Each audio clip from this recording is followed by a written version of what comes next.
But now we're getting into football, which, like I said, will take up most of the rest of the show. And joining me on the phone, you heard from him last week, some really great insight on the NFC East. We have InsideTheStar.com staff writer Walter Yeates. Walter, welcome back to the show. What's happening, my man? Thank you for having me. It's great to be back again. Anytime. So, we'll go into the NFC East like we did last week. Let's start with, we just briefly got into the Giants-Redskins game from last night. John Galletti was with us. He has left, so we got his thoughts briefly on the game from a Giants fan perspective. A nice win for them. They didn't work great, but hey, they did what they had to do. They put together a fourth quarter performance they can be proud of at least a little bit, and they got their first win, which is something they needed to get. Yeah, it played out exactly how I expected it to play. Kirk Cousins made a few ill-advised decisions that he paid for, and the Giants didn't really look all that different from their games against the Falcons and Cowboys. They just were playing against what I feel was a lesser opponent, so their mistakes didn't hurt them. They didn't capitalize on a number of drives. They still can't run the ball, and that they have an opportunity to make some noise in the NFC East, but their offensive line is not very good, and I think that's at the end of the day going to hurt them going down the road. Yeah, you mentioned the running game. That's something that Tom Coughlin has to really be concerned about. You look at all the great Giants teams in the past, and you were laughing at the picture I shared earlier with the Giants fans making the comparison that they started 2007 0-2, beat the Redskins in Week 3, and then with a picture of Eli holding the Lombardi Trophy. But like you said, that team had a great pass rush and a running game, two things that Tom Coughlin always needs when he has his good Giants teams. And, if this team can't get a running game going, especially, as early as next week in Buffalo, long term, they're going to be struggling. Oh, yeah, that 2007 team had an offensive line, a defensive line, and a running game. Those three things don't really exist for this Giants team at all. They picked Justin Pugh in the first round a couple of years ago. They reached for him, and he hasn't panned out. I believe he's played left guard. He's playing left guard now. He started left tackle, right tackle. Their left tackle right now, Eric Flowers, is really probably best suited to be a guard, but they have him playing at left tackle, which he doesn't have the foot speed or foot quickness for. He's just not a good left tackle. He made Vic Beasley, the Atlanta Falcons' first-round draft pick, look like a superstar, and I don't think Beasley's quite at that point, as Eric Flowers isn't suited to be a left tackle. So, and that defensive line isn't generating much of a pass rush at all. I just can't see them being able to hold up long term, because that's putting everything on Eli to make all the plays, and I don't think that Eli is strong. So when he has to do that, Eli can have a 3-interception game. Yeah, and they've definitely thrown Flowers, into the fire to a certain extent, and there's holes all over this team. They've been exposed so far in this season. And one thing I asked John about, got his perspective on, and I want to get your take as well, is the way the Giants have utilized St. Vereen. I said I have him on a number of my fantasy teams. I really thought that they would get him in space, take some pressure off Manning to always have that nice check down that can give you a big play. The Giants haven't had a type guy that can kind of turn something into nothing from the running back position in a long time. I really thought he was a really nice addition to this team. But not when they're running the typical draw play up the middle, a slow developing run from Vereen where he's getting swallowed up in the middle of the defense. They don't seem to be utilizing St. Vereen the way we saw the Patriots. What they do best is utilize players how they should be used, and we haven't seen New England St. Vereen with the Giants. Well, the Giants really haven't had a playmaking running back since Tiki Barber retired, to be honest. And this is where I question Bob McAdoo, their offensive coordinator. It just doesn't seem like he is aware of what his team is strong at. Shane Vereen, especially with Victor Cruz being down the first two games, there's no way that the ball shouldn't have gone to him more. They cut Preston Parker earlier this week after his probably 5-6 drops the first two games. And elevated Ruben Randall played really well against the Redskins, but I don't see how Shane Vereen, who can catch the ball, wasn't utilized more. It's not like they can use the excuse they've had too many weapons to get the balls to. Larry Donnell has had quite a few drops over the past few games. He hasn't been consistent. Odell Beckham against the Cowboys wasn't there for the most of the game. He just wasn't a factor at all. So there has been the opportunity to get someone else the ball in the passing game because they can't really run the ball. That offensive line is not and doesn't look to be good enough to ever get that running game going, and they don't have any big playmaking running backs to make a difference there. So I do question the way Shane Vereen and that entire offense has really looked over the first few weeks. Absolutely. So, neither team has really looked great. So moving forward with the Cowboys, obviously a 2-0 winning this division with a 2-0 in-division record as well, which is really a good thing to have moving forward. Who do you see as the bigger threat to this division, the Giants or the Redskins? Of course, most people will lean towards the Giants. They've been there before. They have that experience, but I really don't feel like this is one of those typical Giants teams that gets off to a slow start and bounces back. It's not the 2007 team, and you pointed out the reasons why.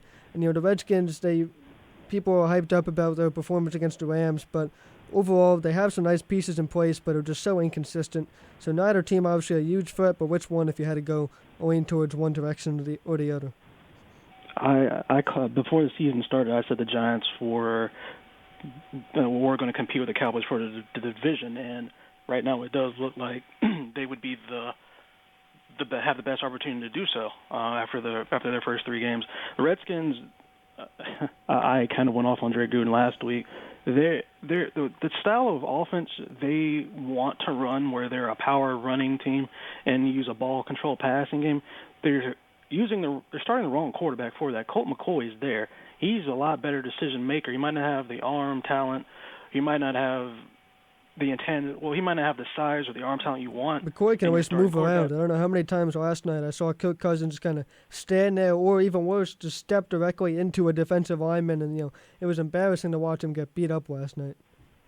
He isn't the best decision maker, and he's going to turn the ball over. I mean, 2 of their 3 games he's turned the ball over multiple times, so he's not the person you want being basically the game manager, because he's going to turn the ball over. So with him at quarterback and his turnover proficiency, I don't see them being much of a threat going forward, especially if they do stick to him starting 16 games. So I would definitely say the Giants. Even I would say the Giants over the Eagles, because I don't see a way that Eagles offense gets going against the Jets defense at this point. I can't see that at all. And one more note on the Redskins, they also apparently appeared to have lost D'Angelo Hall, their veteran corner, last night, who isn't necessarily what he used to be playing-wise, but just a veteran guy who can kind of lead that defense. They'll miss his presence as well. But you briefly brought up there the Eagles and Jets game, so let's move into that one next. Really, an intriguing matchup. I wrote this morning the implications of it for the Eagles. If they go to 0-3, it's not only is the fired Chip Kelly bandwagon going to pick up more speed, but it's not a place you want to be. It's not no team since 2002 has made the playoffs at 0-3, but that's the least of their worries for now. They're just trying to put together a performance that Eagles fans can be happy about. Eagles fans kind of blindly bought into the fact that the Chip Kelly Oregon offense was going to be successful in the NFL. They thought they had all the parts for it, and they believed that this was going to be a very good team. And the offense hasn't worked. It's been shut down by these physical, faster NFL defenses. DeMarco Murray, much to our delight, has gone backwards. The Sam Bradford hasn't been really what you can sign up for as far as what Chip Kelly wanted to get out of him. And now they're going up against a Jets team that's forced 10 turnovers combined in 2 games. That's 5 per game even. So this Jets defense is what's carrying him right now, along with the game-managing type quarterback in Fitzpatrick. So I'm with you. I think the Eagles are going to face a very tough task getting to 1-2. I don't think they're going to get there. I think they're going to go to 0-3 against a Jets team that's been a pleasant surprise. Todd Bowles really has that team playing defense. He's definitely probably the early leading candidate for Coach of the Year. That team is playing defense, and I read a couple of articles, deep in analysis into the Eagles' problems on offense starting the season, and they're just tipping plays. All their running play. You can't really blame. Like, honestly, I know a lot of Cowboys fans probably want to get a snicker at DeMarco Murray, but it's not his fault. It's none of the running backs' fault what's going on in that running game. They're tipping plays, using the same exact style of play every time, and against the Cowboys, you saw the Cowboys shot gaps. They saw it was coming. They shot gaps. They blew up the play before running back even had an opportunity to do anything. And it's Chip Kelly, his offense is not being very creative. He's calling the same type of plays, and if that doesn't change against the Jets, it's going to be a very, very ugly game. But Ryan Fitzpatrick is probably a Tier 4 quarterback at the best. He is quintessential game manager, and even against the game against the Colts, he made some throws that he should not have made. So it's possible that he might throw the Eagles into the game. It's not out of the realm of possibility, but it's hard to see that happening with how the Eagles have played starting the season. Yeah, and you look at this Eagles offense, and you make a good point about the depth of their playbook.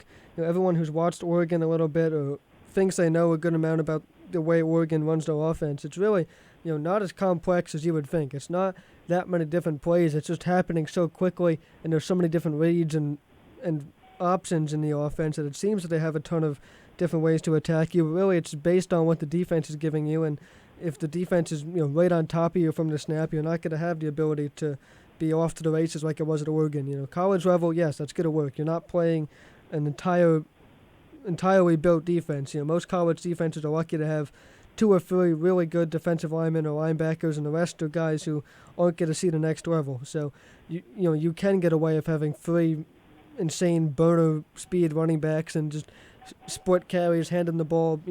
Mariota goes one direction, Royce Freeman, Thomas Tyner, all these Oregon players that we've had in these past years go the other way. It's off to the races. You can have success with that. But here at the NFL level, it's getting blown up. Like you said, the Cowboys shot gaps, and Sean Lee had a great game.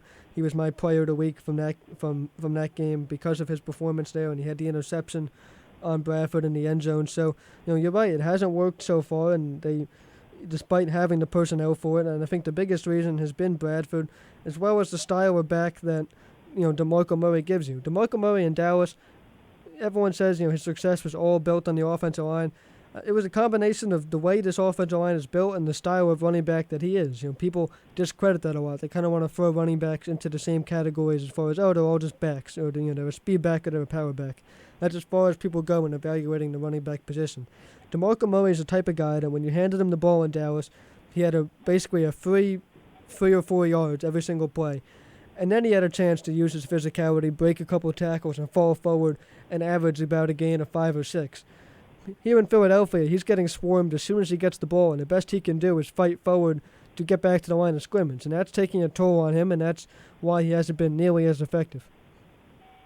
Brian Broaddus with DallasCowboys.com, he has really hit the nail on the head when it's come to both Ryan Matthews and DeMarco Murray. It's not a good fit for that offense. I'm not sure what prompted the Eagles, especially Chip Kelly, since he's making personnel decisions, to pay that kind of money to DeMarco Murray when he does not fit the style of offense the Eagles run. Like, he does not. I forget who it was on ESPN, but somebody said, did the Eagles really want DeMarco Murray, or did they just really want him out of Dallas?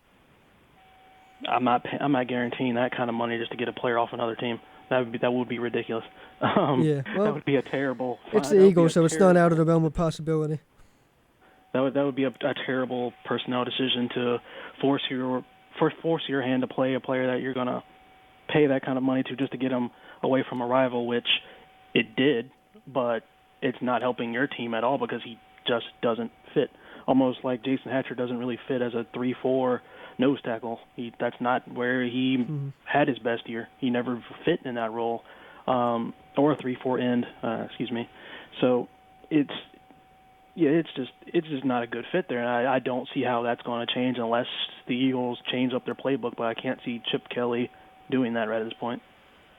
Chip Kelly's sticking to what he's doing, whether it gets him fired or gets him to the playoffs. He doesn't care. So, he's the type of guy who goes with he does what he wants pretty much. And in the case of the Eagles, it's been building a roster how he wants it, and now it's his mess to deal with as far as this team being 0-3.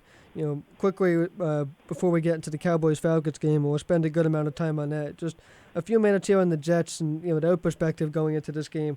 We already talked about the defense, what they're going to be, the challenge they're going to present to this Eagles offense. They're fast, they're physical, they force turnovers. You got Darrelle Revis back in that secondary, a guy that Bradford's going to have to deal with and probably not have any success throwing against. And as far as the Jets offense, you look at Fitzpatrick and Brandon Marshall and these physical receivers they have, and Fitzpatrick hasn't been great, about a 63.8 completion percentage. but he's managed the game. You know what you're getting from him. He's avoided the costly turnovers, and he's let this defense win games. I think everyone is a little bit skeptical that the defense isn't going to be able to play at this level the whole season, and it takes a really good defense to be one that not only keeps you in games but win you games, which is what the Jets defense is right now. But they're going to have the option to bring Geno Smith back if need be, who's a guy that can spark your offense. He's an exciting player. Jets fans are excited to see him back out on the field, surprisingly. So I think the quarterback situation is actually pretty good in New York, and overall this team is firing on all cylinders. I heard Todd Bowles make a comment saying that when Geno is able to come back and play, that if the Jets are winning games and there's not a bad play at the quarterback, he's not going to make a change. And they're going to stick with Fitzpatrick, yes. Even though I've seen Fitzpatrick over the first couple of games make some throws that he probably shouldn't make, because the team has, with Eric Decker and Brandon Marshall, they have weapons on the outside.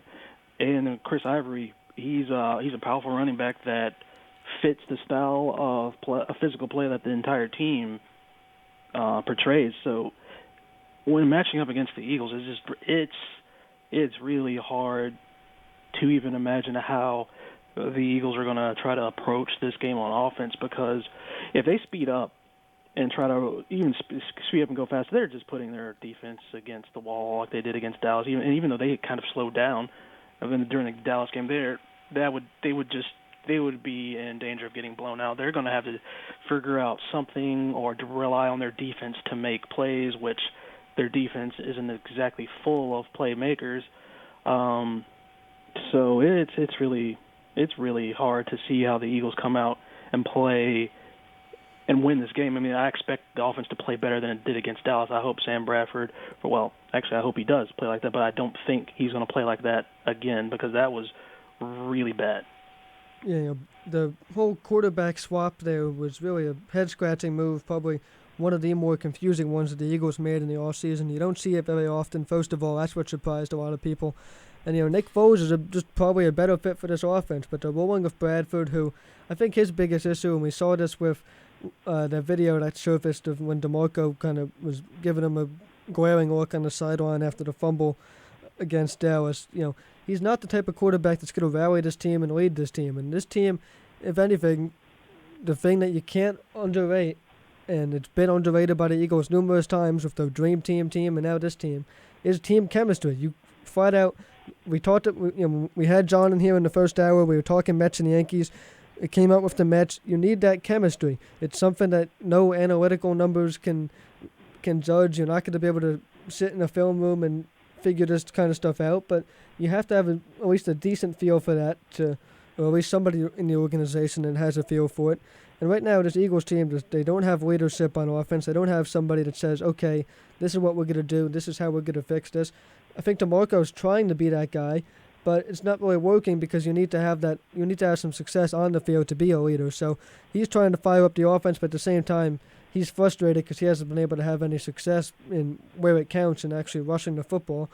And so he's trying to fire up a guy like Bradford, who was a college teammate of his, and some of these offensive linemen and some of these very young wide receivers that they have, but it hasn't worked to this point. Sam Bradford's body language against the Cowboys was awful. Terrible. But in the second quarter, Bradford, you could just tell by looking at his eyes, he was gone. He was mentally done. Like, this was the second quarter. You could just tell by looking at him. He was like, I can't do anything against this defense. He did not show any confidence whatsoever.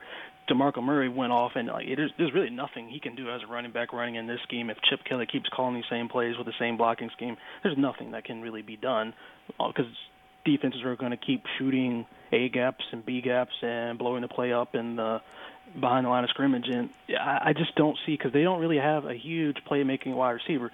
That's why I didn't think this offense was going to be as scary as so many portrayed it, because look at their wide receivers. You have a bunch of decent receivers, but they've already shown that they don't have the best hands. Jordan Matthews is probably their biggest threat. He's dropping a lot of balls. He's not being consistent. Zach Ertz got completely taken out by Byron Jones.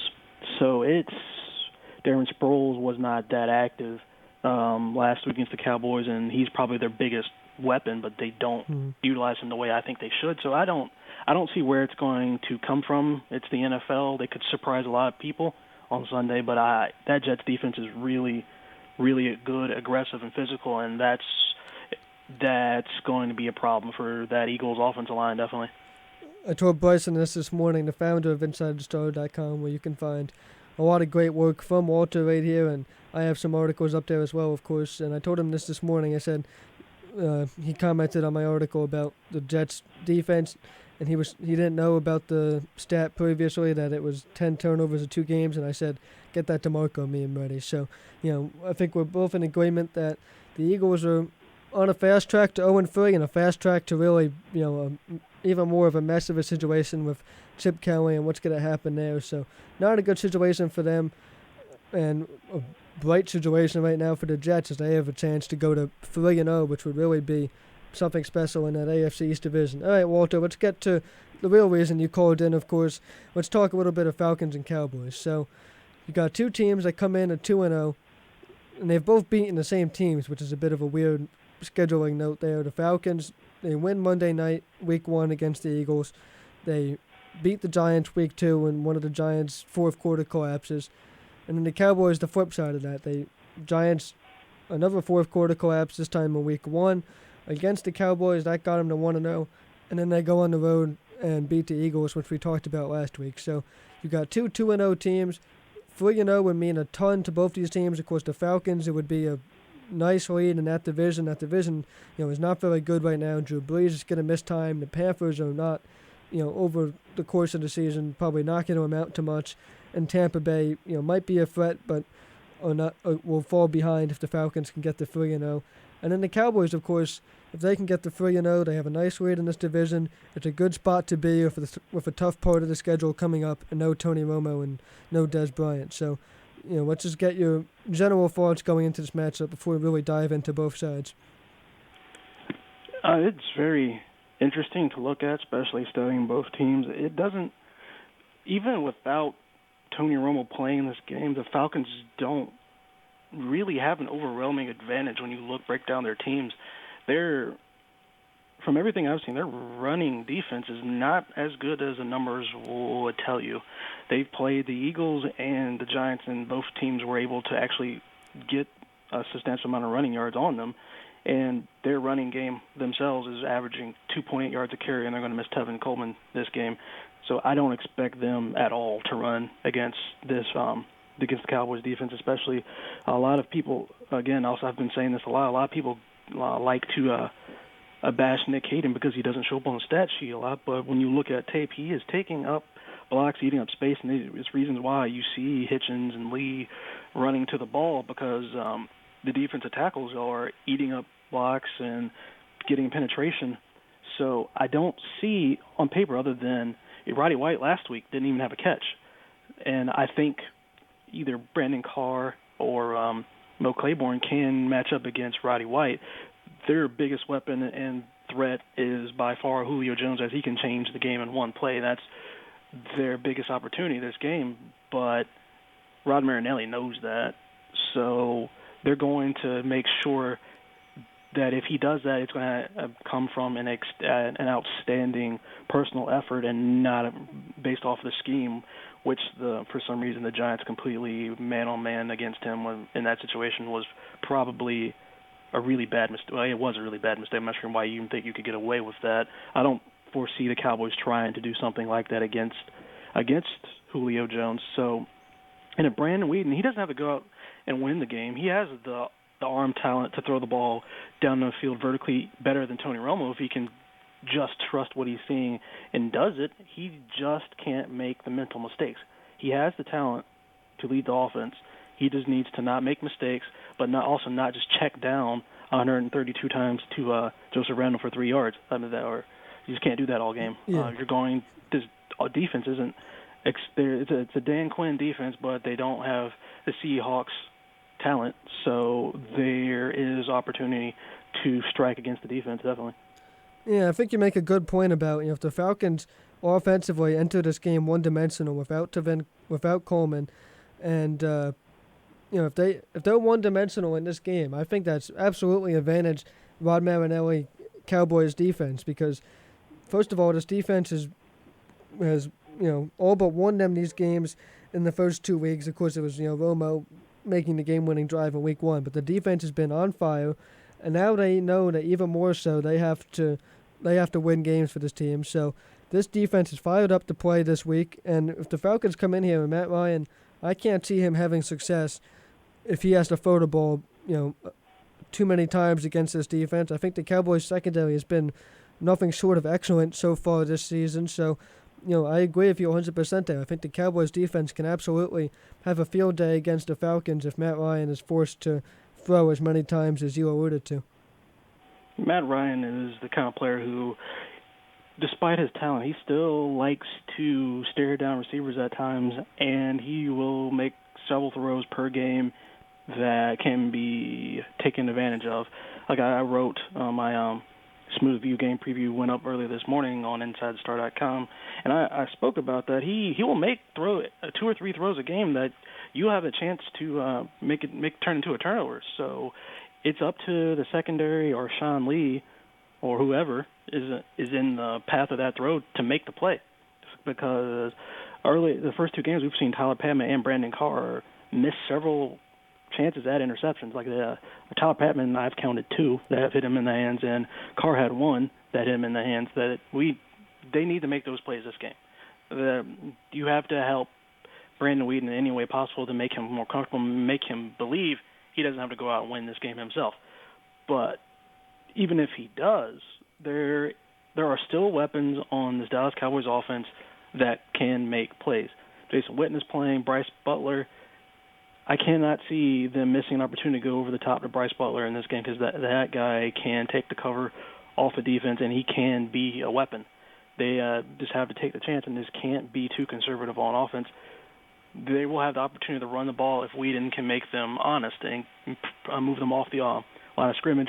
The running lanes will be there. I don't see the Falcons' defensive line being able to hold up against the Cowboys' offensive line, especially if Leary and James Hanna are in there.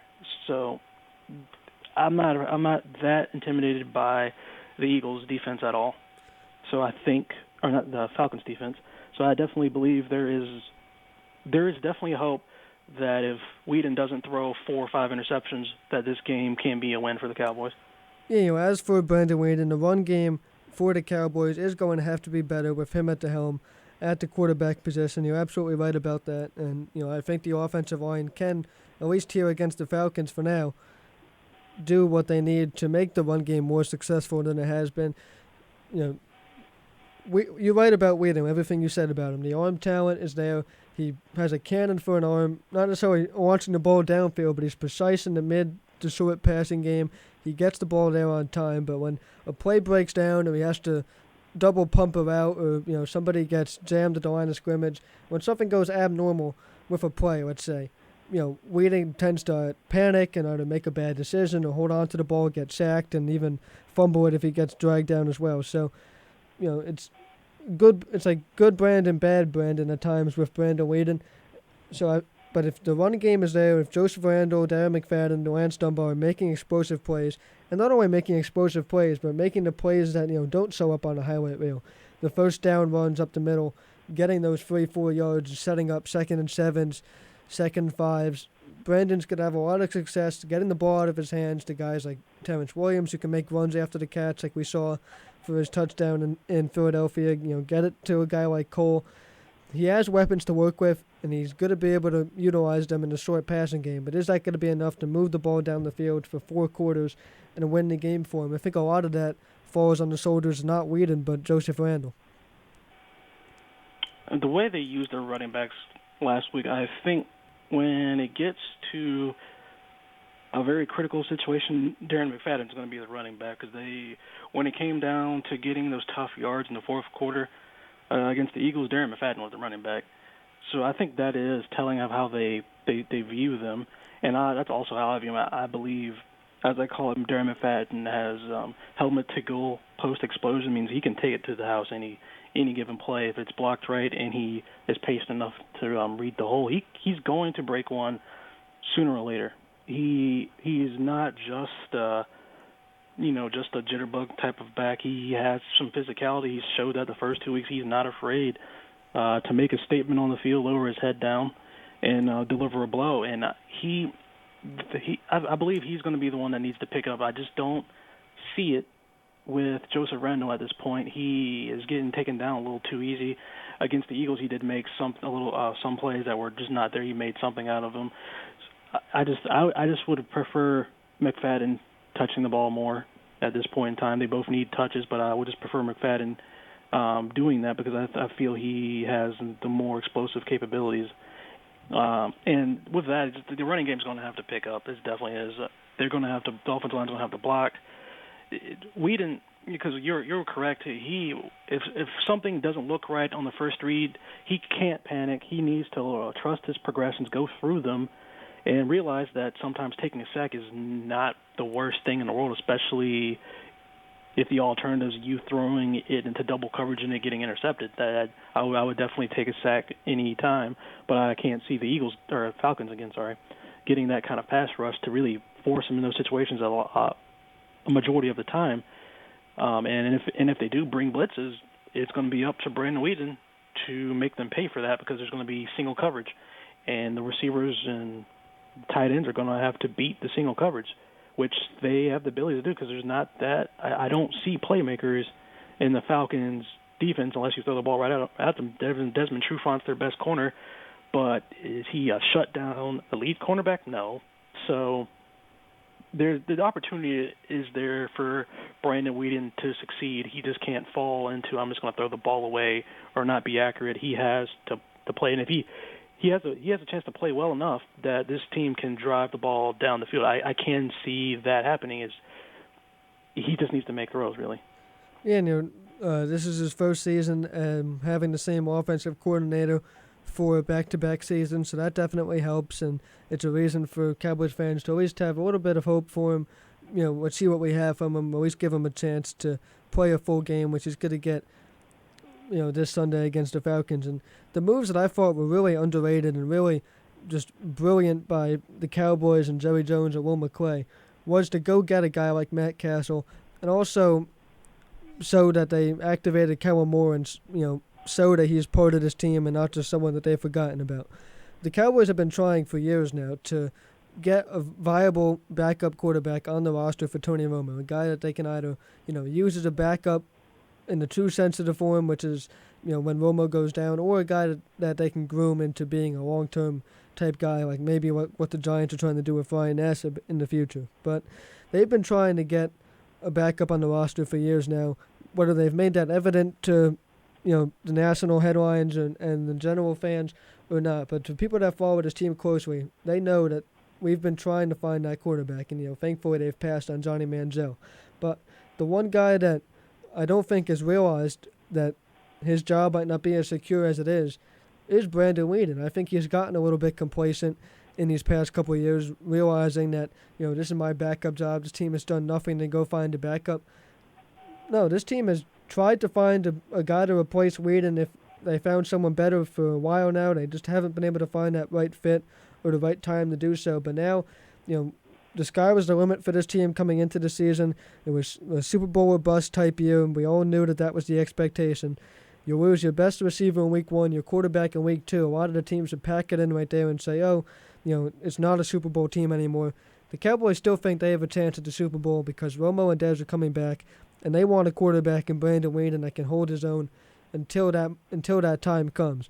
And they've proved by bringing in Matt Castle and activating Kellen Moore that they're not afraid to go get a quarterback. They absolutely have the power to go bring in other quarterbacks, and hopefully that can light some kind of spark under Brandon Whedon, who's trusted up until he makes a mistake. Yeah, and that's for a personal reason also because I want to see the Cowboys succeed. I hope Brandon Whedon plays well just so I don't have to hear about Tim Tebow any longer. Oh, God. I know you saw the article I wrote a few days ago on InsideTheStar.com about that very issue where it's just getting old. I had to go back and break down film of him again because also on InsideTheStar.com I'm also working as a scout, so I've been breaking down draft prospects for the site as well, which will be coming up around November, December. Yeah, I saw you had a podcast that you're starting up with Josh Wingate from Inside the Star about the draft, if you want to plug that a bit. That no start date for that has not been finalized yet, but we definitely are probably around December getting that started. It's called Inside the War Room, and we will definitely be talking about prospects and everything and giving you our opinions on them. But that's what drives me crazy about so many fans. Now that you mention it, that will just say, "Oh, we want Tim Tebow. He did this in Denver. He brought them to the playoffs." And it's like that's such a fan argument because this football is even more of a team sport than baseball. You don't win or lose on the back of one player. It's in what Tim Tebow did, because I broke it down in that article. He was, by all league standards of a quarterback at that time, was bottom of the barrel. To be honest, he was not good. For the 2011 season, his completion, his quarterback rating was 72.9%, and people are still begging for this guy who hasn't been able to stick with the team to come in and lead the Dallas Cowboys, an offense he has no familiarity with at all. Like, he's never been in an offense closely resembling this at all. And you even still see at Cowboys Nation, people are saying, "Oh, bring Tebow in. He's a better quarterback than Brandon Weeden. Oh, he's a better quarterback than Matt Castle." People will call in DallasCowboys.com shows and be like, "Oh, he's a better quarterback than blah, blah, blah, blah, blah." It's like, based off of whose opinion? Like, are you breaking down film? Are you listing two based scouts? on Florida Gator fans?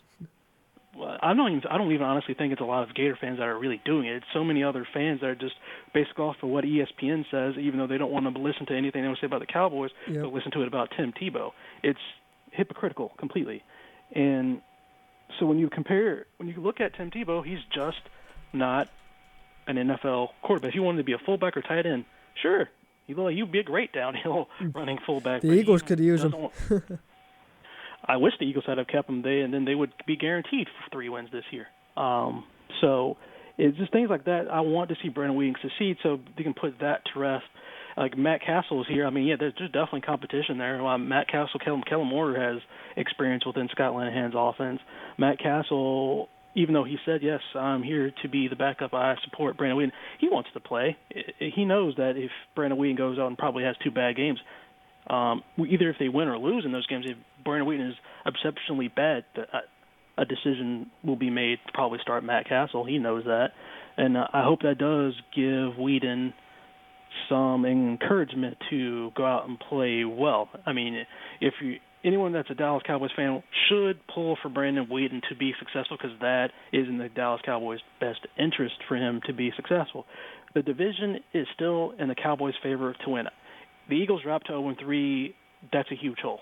The period. They would have to spend the rest of the season no trying to climb team out since of that 2002 has made the playoffs starting 0-3. So yeah, they'd be a mess. And like I said, the fire Chip Kelly bandwagon would be all but flying down the parkway at this point. And even with the Eagles, even with the Giants right now, that team has. I still don't think they are better with the Cowboys lineup Sunday than they're still not better. I don't see that team being better. So the division is still the Cowboys to win. They just need, honestly, if they have 7 wins by the time Romo comes back, then they're That's a good number to be at. That's great shape. Just figure out, especially if they find ways to win these next 2 games, which are very winnable, especially if Drew Brees does not play in that game. You got to take these 2 games. Just figure out how to have 4 wins going into the bye week, and this team will be in great shape. So everyone, Cowboys fans listening, please drop the Tim Tebow talk. He's not coming in. He wasn't tried out by the team. Will McClay, trust Will McClay. He's built the team. You do not know more about the players available than Will McClay. That might be a little bit harsh, but it's the truth. Will McClay built this team to being 12-4 last season. Will McClay built this team to not be in a panic mode with Des Bryant and Tony Romo injured. I'm going to put all trust and faith in that Will McClay knows what he's doing. If Tim Tebow was the best option, Tim Tebow would be here. Tim Tebow would have gotten a tryout, but he's not. All the rest of the teams in the NFL don't see him as being a valid option. Tim Tebow should go try to refine his game in the CFL, but he would rather sit on the SEC network and think that he's an NFL quarterback right now. Pretty much, absolutely. In Will we trust should be the Cowboys fans' motto. He's built this team to be a winner, And, Tim Tebow will not be a Cowboy. They've shied away from bringing in these hyped up names. That's why there was a story that was talked about for a few days and then died down quickly that T.O. wanted to make a comeback. Most likely, I would imagine the reason that storyline died down is because if the phone call from T.O. or his agent or whoever actually made it to the Cowboys, I would imagine that was an all but a 5-second conversation between him and Jerry Jones or McCoy or whoever he talked to. Hey guys, I want to play for you, and we're not interested. And that was probably the extent of that, and that's why it wasn't very newsworthy post what happened there. So the Cowboys have shied away from having the wrong guys in the locker room, you can say, having no chemistry. We don't want to become the Philadelphia Eagles. The Eagles are heading towards 0-3. The Cowboys hopefully heading towards 3-0, which would be a huge step as they enter a tough part of the schedule. They go to the Saints at the Superdome next week and then back home to host the Patriots with Tom Brady. So, the schedule gets harder from here on out, and the games start getting more and more important as we progress through this NFL season.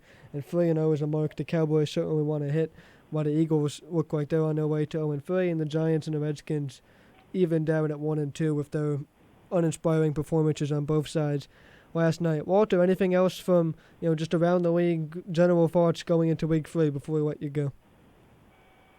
As of right now, the NFL is in a very interesting place, and I don't think anyone could have predicted the Jets would be in a situation. The Bills look a lot improved. The Seahawks, they're probably the best 0-2 team of all time, more than likely.